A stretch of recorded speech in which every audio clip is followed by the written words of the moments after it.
السلام عليكم. انا هنا في مكتب البريد ببص على منظر كده. شفت كده الناس بتوع تكافل وكرامة بيصرفوا المعاش. شوف المهزلة اللي هم فيها. بيقولوا من الساعة 8 واحنا واقفين كده،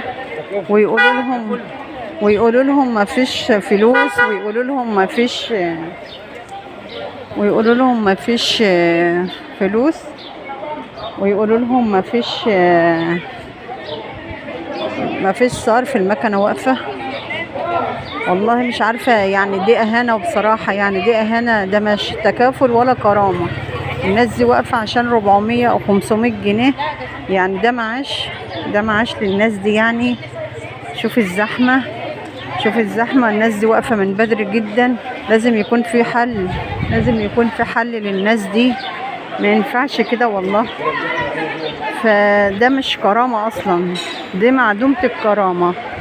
فيا ريت تشوفوا حل للناس دي. يعني 500 جنيه،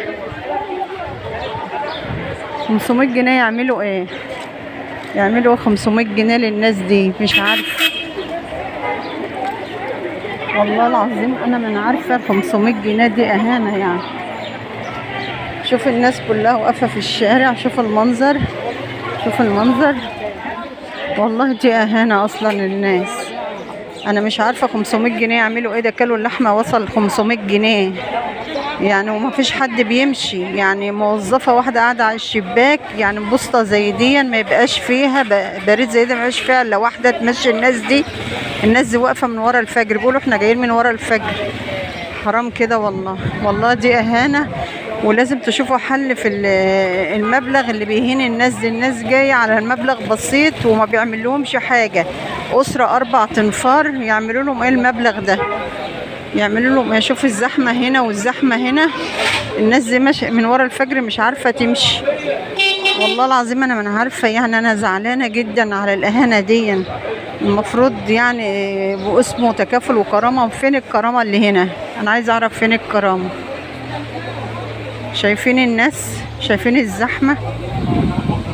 أرجو تشوفوا حل للموضوع ده. وبعدين يقولوا في زيادة في المعاشات. فين الزيادة في المعاشات دي؟